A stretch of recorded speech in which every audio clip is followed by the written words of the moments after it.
Ayan guys, nagluluto ako ng ulamin kong gulay.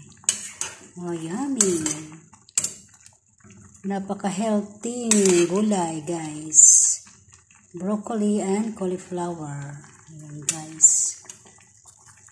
Kasi kailangan ko, gusto ko lagi may gulay guys. Kahit lapuhan lang siya. Lapwa lang siya guys. Tapos lagyan ko siya ng olive oil, konting asin at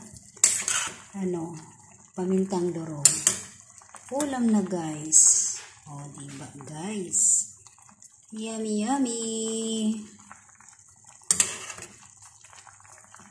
Masarap ang ulam na gulay guys. Ayan na guys. Tapos na guys. Linagyan ko na siya ng asin, iodized salt guys, at saka lalagyan ko siya ng black pepper, pamintang durog. Yan siya guys, bura-burahan ko lang siya ng pamintang durog. Tapos guys, pag matapos yan, lalagyan ko siya ng olive oil. Ayan. Yan lang kasimple guys ang ulam ko for today.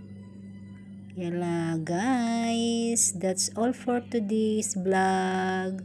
Bye bye. Thank you for watching. Kain na tayo. Yan na guys.